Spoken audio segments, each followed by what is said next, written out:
Matt, it's Philip Robert. How are you? Philip Robert, how are you, sir? Thank you so much for calling. Ryan Gorman is here with us. Well, he'll be a part of the conversation, but I'm looking forward to speaking with you. Jenny, of course, connected us, and can you start by telling us what exactly is the Burning Limb Foundation? Because for folks who have no idea, they probably think that's a pretty interesting name, and it's not that someone might think it's the name of like a metal music festival or something, but that's because there's Burning Man, which isn't metal, but Burning Limb sounds very metal. but no, it's actually something not particularly pleasant that it refers to, unfortunately. But go ahead and fill us in, please. Yeah, sure. I'd be happy to. First of all, thanks for having me on. And Matt, I hope you're comfortable on the couch. I was watching you earlier. Oh, that's Ryan. A little bit more comfortable over there. Right. That's Ryan over on the couch. Yes. How are you? I'm sorry. Yeah, right. Hi. How are you? Yes, and I'm super comfortable, by the way. So thank you. So the Burning Limb Foundation. I mean, ultimately, when you boil down our mission, it's really to help those people who are suffering from a rare disease to find hope and funding. We believe that everyone, regardless of the ability to pay, should have the same opportunity to find healthcare opportunities for rare diseases like complex regional pain syndrome or CRPS. So the Burning Limb name comes from sort of the sensation that most of us that have extremity locations with CRPS. So, in fact, we feel like we're being burned alive. And so, you kind of get the symbolism of what Burning Man is. Everybody's familiar with that. And the Burning Limb Foundation sort of just came to me one night. I think it was, in the middle of the night, one of those nights that I was up in the middle of the night suffering from this, from this illness. So that's kind of what we do. I mean, ultimately, we bring hope to people, and we give grants and scholarships to people that are seeking treatment. What is if you don't mind my asking, and I don't know how in depth you want to get on it, but I am curious, as I'm sure the audience is, how you came to have to deal with this yourself. If you want to share a little bit of your personal story. Yeah, sure. I'd be happy to. I'll give you the elevator version. I'm one of those, like some of your friends, that is one of these people that have the multitude of the ABCs or the abbreviations. My story goes like this. It's funny you had mentioned being bitten by a tick or getting bitten by a mosquito. I happened to get West Nile in 2012. Wow. That sort of predates this. My issue really began sort of many years ago. I have something called May-Thurner syndrome, which is a congenital defect of the one of your iliac veins, typically the left iliac vein. Unbeknownst to me, this causes compression of your veins and causes blood clots. Okay. So in 2015, I happened to have a fairly large blood clot, basically ankle to groin. Oh my God! Subsequently, had a pulmonary embolism, but it was the clots in my left leg that really triggered this CRPS, or complex regional pain syndrome, and that is ultimately, when you look at it, it's basically an injury or caused by damage to or malfunction of the peripheral and central nervous system. It's a chronic neuroinflammatory disorder, and so. For me, my first inkling of having that was my foot turning purple and feeling like somebody was stabbing me with a knife, putting a bag of bees on my foot, and then hitting me with an electric cattle prod 24/7. Wow, that's very descriptive and very. That sounds awful. So when you first started experiencing that, I mean, how long did it take to get a diagnosis or the diagnosis that you have today? Because I know this is something. Is it RPS or CRPS that you have, or is it? Yeah. The old nomenclature used to be reflex sympathetic dystrophy, or RSD. RSD. The common terms, they call it complex regional pain syndrome. Basically, a constellation of symptoms. Okay. Because it's not typically just one particular symptom that we usually have. It could be spasms, insomnia, inflammation, chronic burning pain, et cetera. It's this whole host of things. So I was one of the lucky ones that my personal physician, I happened to be going back to him because I needed a refill of my blood thinner medication once I had the clot, and he looked at my foot and said, and this is a day that I'll never forget, was he said, I see the way you're guarding your foot. I see the color change. He goes, you have RSD. And I said, what's that? And he goes, I'm sorry to tell you, I don't ever like telling this to anybody, but you have this, disease that we think, ultimately has no cure. So I was really one of the fortunate ones that was diagnosed, within a month. But yeah. One of the problems that we have is that it's so, really unknown amongst the traditional medical community that, one, it's hard to get a diagnosis, and then secondarily, even if you get the diagnosis, where do you go? What do you do with it? So that's a challenge for many of us that get diagnosed with this illness. Yeah, because it can't be great to hear, the doctors say something like, I can't even imagine it, to say something to you like, okay, here's what you have, and I'm really sorry to tell you this because I hate having to tell people this.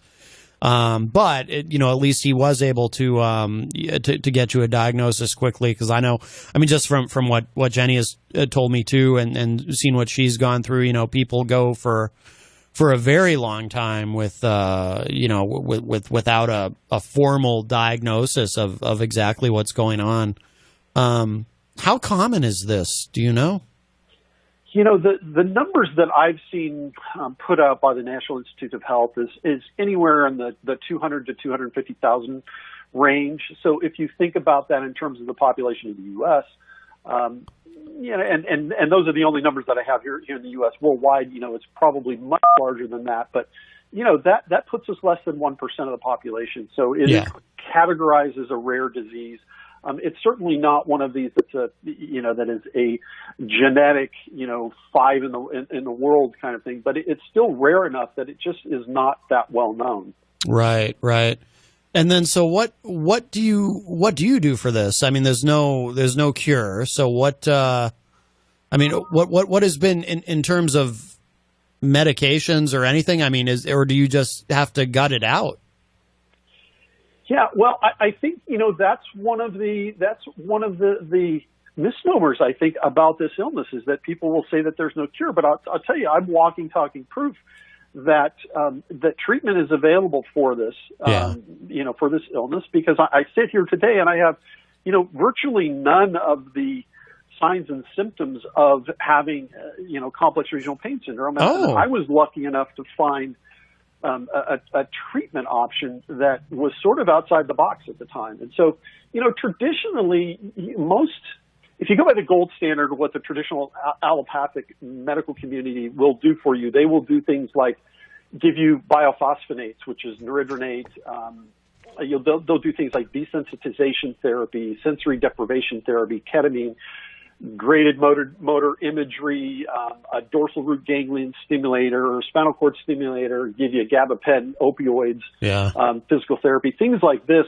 So they'll throw a lot of different, what I would consider Band-Aids, at you, because they want to treat a neuroelectrical problem with chemicals that are not really designed for that. So that's the traditional medical community gold standard. And I tried a lot of those, not all of them, obviously, but sure. I tried enough to where things like gabapentin or Neurontin made me absolutely loony and crazy. I avoided the opiates.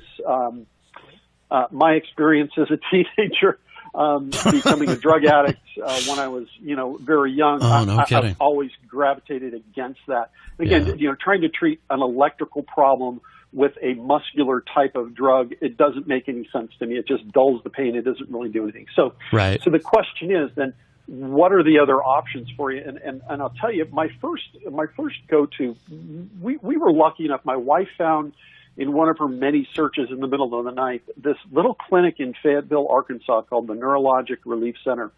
a doctor by the name of Dr. Katinka Vandermeer, spelled Vanderwe. She's from South Africa. She's a chiropractor, and she has put together a multimodality treatment facility where she treats the root of the neurologic dysfunction. So the thing that I was lucky enough to have the opportunity to do was I went to her clinic for 10 weeks. That's the challenge, is that it's basically retraining the brain. It is doing some things, both physical therapy-wise as well as brain training, that will positively affect the way that your body heals itself. So she'll tell you straight off that she doesn't cure CRPS, but she works on the underlying symptomology and physiology that your body's experiencing. I, for one, am a believer that the body and the mind are tied together. So with a positive mindset, a lot of things are possible. So there are other alternatives. There's things like the lightning process, which is an emotional healing therapy. There are types of devices like Dr. Donald Rhodes, who has developed something called the vector machine, which works on a variety of different things within the body. Neuropeptides, for instance. There are frequency-specific microcurrent, which is made by or designed by Dr. Carol McMakin out of Oregon. That's the actual thing that actually worked for me, was the frequency-specific microcurrent. That was one of the ingredients in the secret sauce. Okay, great. We're talking with Philip Robert, the CEO and founder of the Burning Limb Foundation, and Jenny has been putting in the Facebook live chat some great information as well, and the link to the website. Jenny was saying CRPS/RSD is a chronic neuroinflammatory disorder. It is classified as a rare disorder by the U.S. Food and Drug Administration. However, up to 200,000 individuals experience this condition in the U.S. alone in any given year. And she put your contact info in there and whatnot, and we'll hit that at the end of the segment, of course. And if anybody in the Facebook live chat has a question or a comment or anything, or Ryan, if you want to jump in on anything, feel free. Yeah, I just real quickly, I did want to say, it's so awesome to hear somebody come on and say the things that need to be said. Like that, yes, of course, our brains are connected. Finally, I love hearing somebody who's basically not me screaming like these things. Yeah. Because this guy, when I say stuff, people are like, "Oh, okay, Bob." But this gentleman's obviously, well read and knows what he's talking about, and to have somebody come out and say things like, for somebody like me, I can translate that to anybody that doesn't get what he's saying is, if you think you're sick all the time, or you can connect these things, you can manifest things by thinking about it, which is why meditation is great, which is why positive thinking is great, and the power of prayer or group stuff where people are just focusing energy on good stuff is just such a good way to, live your life, Right. Absolutely. And Jenny posted in the Facebook live chat, a Biogen scientist said their belief is the disease is autoimmune in nature. Do you have thoughts on that and how to treat it? Yeah, I firmly believe that a lot of the roots, particularly, if you look at people who have, whether it's a genetic disorder like an MTHFR, for instance, or if you have things like mono. My wife is a great example. She's a cancer survivor thriver. She firmly believes that, that it was the mono infestation, so to speak, when she was, 20 or so, that did it. If you look at things like fibromyalgia, if you look at all of the sister diseases, a lot of this can be autoimmune related. I look at my own background, and I was pretty sickly as a child. I was allergic to everything. I'm a believer in the fact that our environment has caused a lot of our autoimmune disorders, whether it's Roundup being sprayed on everything. We can go down that conspiracy rabbit hole if you want at a later time. But, I really believe that ultimately, our immune system really sets us up for being susceptible to things like a traumatic injury in which then the body goes haywire or the brain goes haywire. So I think that they're all related to some extent. Yeah. No, I think so too. Can you tell us a little bit about, you did mention I think I heard the word frequency in there, the treatment that you found that finally worked for you. I'm just curious to know a little bit more about that. Yeah, absolutely. So to get into the details of what frequency-specific microcurrent does, one of the things that, if you look at us on a cellular level, right, when we are in a fight or flight or our sympathetic nervous system is in overdrive, we are expending a tremendous amount of energy with the body being in that state. One of the things that frequency-specific microcurrent does, the way that it is explained to me, if you look at go to your biology books and look at the Krebs cycle, one of the things in the Krebs cycle is ATP or adenosine triphosphate. One of the things that machine does is that it increases the amount of free ATP in your body. That is cellular energy, so it helps fix the cell on a very basic cellular level. I can't speak too much about the true underlying dynamics. What I can tell you though is that it works on doing things like fixing the leaky gates that our electrical system has. But that ATP is so very important because, again, as individuals, we are spending so much time being in that fight or flight stasis mode that we just have a very difficult time then doing what we need to do to have the energy to heal the body. Mm-hmm. So, but a very simple machine, it acts in many respects like a muscle stim machine. Most of us have gone to the chiropractor, done physical therapy. Sure. We feel that little tingly sensation. It's non-invasive. This is one of the things that I like about it. They use a different protocol that works on specific areas of the body.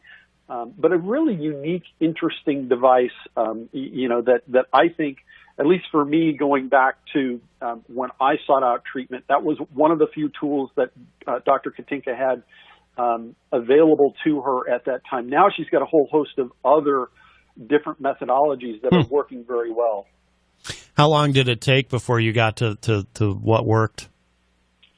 Yeah, I'm so fortunate that I'm so blessed to be one of the lucky ones. Yeah. So the hardest thing for me was this sensation of muscle clenching. My foot would just clench up, muscle spasms. The electric shock was so painful, and it was about 3 to 4 weeks before I started to see a meaningful reduction. And then by week 8, the frequency and severity of those shocks were so dramatically reduced. I really, I would have them a couple of times a day. And then by, 6 months later, they were gone. I couldn't even tell you the last time. This was 2.5 years ago, almost 3 years ago, since I've been in treatment, that I felt one of those. Oh, wow. That's great. Good for you. No, that's very positive. And when did you start the Burning Limb Foundation? When did you found that? Yeah, great question. So, born from that experience in treatment, I really recognize the fact that, here I am. I'm fortunate enough to be able to have drawn upon my savings and my 401k to pay for, what amounts to, $20,000 to $30,000 in medical treatment costs. And that's excluding the cost to rent an apartment or a hotel room and food and whatnot while you're up there. Yeah. So I really saw the need for the ability for others to share in that same experience, to be able to share in that same healing. And so it was late 2016 as I was doing some, sort of some internal work in a program called Discovery, that my mission really kind of evolved. And so from my experience at the clinic, really the seeds of what is now known as the Burning Limb Foundation was germinated. So that really kicked off in motion just, how do I want to set up a foundation or a nonprofit where I could go solicit donations from friends, family, corporate entities, whoever was willing to contribute to our cause. And then I could turn around and make those funds available to people regardless of their socioeconomic status. I don't care what color you are, race, religion, creed. It doesn't matter who you are, what you look like. You have the opportunity to get a grant from us to go seek treatment. My only request is really that you are taking an active part in your own recovery. So that was kind of how it was found. And I really just felt the need to give back to others. And being a person throughout my life who's just, been willing to be of service to others, I can tell you that despite the dark days that I have sometimes because of my other illness, the best days that I have are the days that I write the check that gives somebody an opportunity to go to treatment. I can imagine. I can't tell you what that feels like other than it is one of the best feelings on the planet. No, I can imagine that has to be great. Absolutely. I think that when sick in any form, like, especially like if mental health, as far as that's concerned, at least for me, when I am feeling awful, I know that reaching out and getting outside of myself is one of the quickest ways for me to feel better, which is amazing. That's kind of how, I don't know, we're set up. Like if you don't feel well about yourself, you help someone else and you feel better. It's just a good philosophy, good way to be. And this guy sounds awesome, by the way. Right in my wheelhouse for the type of humans that need to exist in this world. There you go. You've made a couple new fans today. I agree with Ryan. So good for you. You're helping people, and that's fantastic. So, and do you do you kind of run this on your own, or do you, I assume you have help, right? Did you have to hire a bunch of people, or is this kind of do you kind of do this all yourself? This is a journey of love. This is my baby. I have been fortunate enough to, and number one. Let me just go back to the beginning. You introduced me as CEO. I'm not the chief executive officer. I'm the chief encouragement officer. Oh, I like that. That's my title here. That's what I'm about. Yeah. So for the last couple of years, really since we've been doing this, it's been myself, my wife, my daughter has helped out as well. And like I said, it's a labor of love.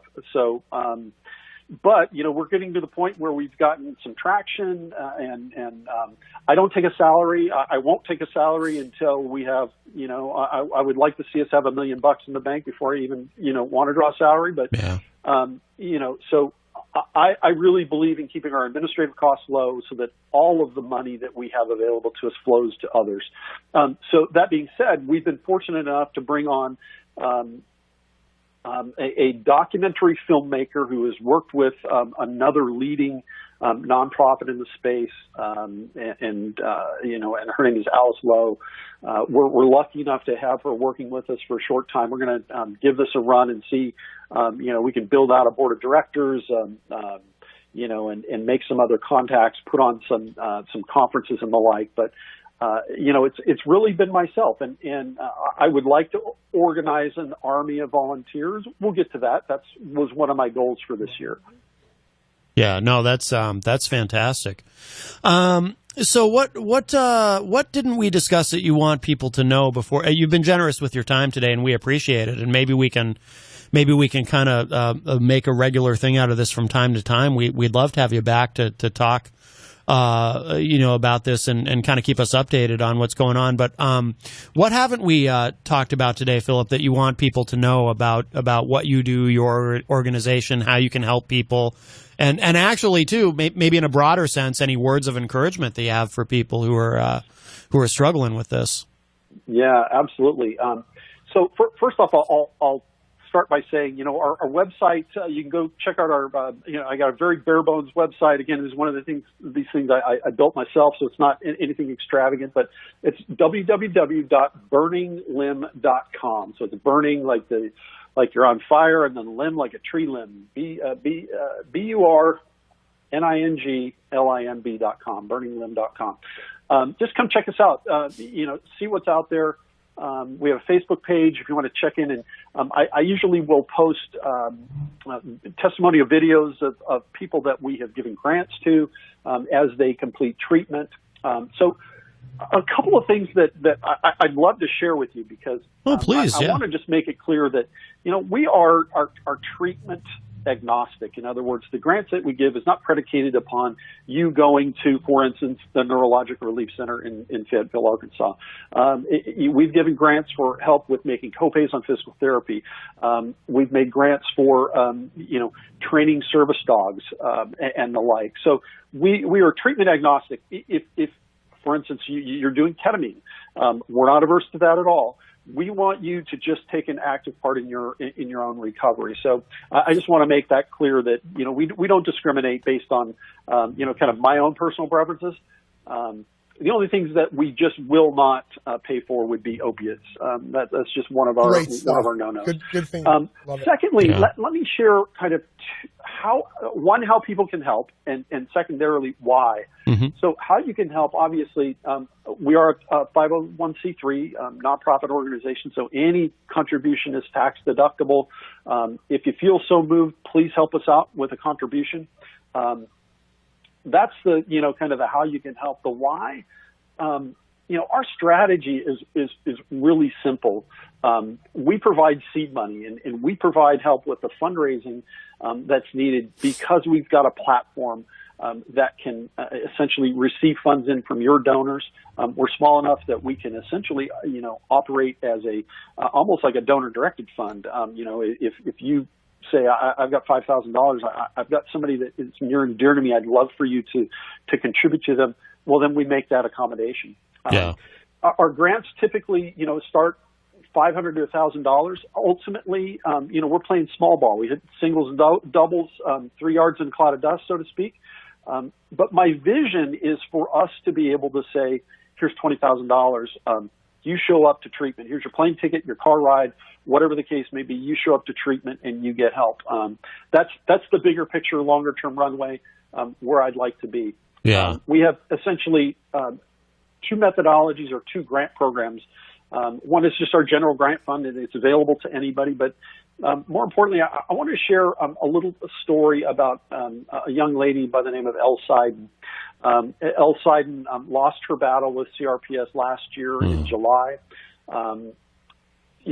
13 years old, struggled with this disease. Was told by countless doctors, it's all in your head. And she chose a different path than some of us were lucky enough to take. And so, in memory of Elle, we've initiated the Elle Seiden Memorial Grant for women, essentially 25 years of age and younger. And this is a targeted grant because the demographics go like this: that young women are diagnosed 3 to 4 more times than men. And it's a segment of the population that, why should they be discriminated against when they are more susceptible to that? So we've got a specific grant for younger women. We want to get them in while they're young, while they have the opportunity to then lead fulfilling lives. So on that same line, I want to give a shout out to the Seiden family and the Ruda family, who've been such big supporters of the Burning Limb Foundation. They have just been fantastic for us. So I wanted to reach out and share that. But there's 2 things that I look at in a nonprofit, just to kind of wrap up my pitch, is that one, where are your monies going? We can show that we have such a low overhead, run rate that, last year out of, I think we had $80,000 or $90,000 in donor revenue. We had less than 5% in overhead expenses. And then secondarily, how do we measure whether, this is a success? And I'll tell you how. One is that we have a simple form that people fill out when they are seeking a grant, and we can capture a number, from 1 to 10. It's a very binary scale. My pain level is an 8 to 9 to 10 on a regular basis. You know what? We follow up with them, and when they're done with treatment or wherever they're at, we get a number from them, and we can say that their numbers are a 1, a 2, a 0 now. And we can show discrete measures of success here. and I think last week, or actually it was this week, Dr. Katinka showed that 80% of the respondents of people that she was following up with at her clinic, were showing favorable results. We also are able to show these video testimonials and pictures that show, the progress before and after treatment. So, I like to see that, one, we can show discrete, measurable success rates, but that's a tangible ROI. And what better ROI that when we help people give their lives back? And for those who don't know, ROI, of course, return on investment, and also too, it's a great. That's what a great way to encourage people too, who not only to donate and to help people, but people who just I'm sure there's a lot of people who struggle with this, who just feel kind of beaten down by it. And you mentioned that the 13-year-old girl that you talked about, that's really tragic, and people who really need that encouragement, and to know that there are solutions and different things that they can try, and that there's help available. I mean, that's man. Sometimes hope is not. I don't want to sound cliche about it, but hope. Just hope is a powerful thing, and it's something people need. Especially with something like this. So yeah. I'll tell you. Just Matt, one of the beautiful things and the intangible thing about this illness, is that it isolates you from your friends, your family. We're always canceling on engagements. We have trouble getting out and doing things. That isolation builds into this feedback loop that is this negative tape that we play in our head. I'm not worthy. I'm suffering so much. And we get isolated from our friends and family. One of the beautiful things that I found, in particular, again, I can speak from my own experience, is that when I went to the clinic, I found a room full of people that they weren't just sitting around a doctor's office with their head buried in a magazine. We shared our experience, strength, and hope with each other. Yeah. That we shared our stories. We shared our winning days and our losing days. And that spark of hope, you would be surprised at how powerful that is, and the difference that makes in someone's ability to say, I want to fight for my recovery at this point. Yeah. So that's just one of the beautiful things that I think when we inspire people with a shred of hope, that can make all the difference in the world. Absolutely. All right. Well, Ryan, did you have anything else you wanted to ask before we wrap up with this gentleman? I just want to say, when I drop by here on Matt's from time to time, so I had no idea who the guest was or anything, and it's so refreshing to hear somebody that's out there putting his money where his mouth is. He's not just talking about the problems. He's like, all right, there's a problem around here. I'm going to take the steps to fix it. And honestly, the world, myself included, I complain like a ton. I'm a complainer, but I'm also pretty self-aware. So I'm also trying to make adjustments on like what I do. And to hear this gentleman is a breath of fresh air, dude. Like a doer. Look at that. Holy smokes. He's absolutely. Not just out there being like, hey, this is a problem. Anyway, go back to my, I just wanted you guys to know that the life sucks if you didn't know, but it's awesome to hear. And I'm totally stoked that, I got to hear this today. So yeah, because I've got like I said, I have complaints about stuff in this world, but I want to do something about it, and it's inspirational to hear. Absolutely, yeah, it really is. Yeah, I'm gonna Google how to start a foundation because I don't want to ask him how do you start a foundation. Like that's gonna be like a horrible radio question right now. It's a lot easier than you would expect, Ryan. But that's what I like to hear. Living in the solution and being part of that. Is certainly much more rewarding than, staying stuck in the problem. Oh, absolutely. Absolutely. I love it. I love it. Absolutely. Well, Philip, but before we let you go, and like I said, you've been very generous with your time today, but please remind us all one more time, the website, any other contact info you want us and the listeners to have, or anything else you want us to know before we let you go. Yeah, absolutely. Thanks so much, Matt. So the web address is www.burninglimb, burninglimb.com. That's BURNINGLIMB as in boy.com.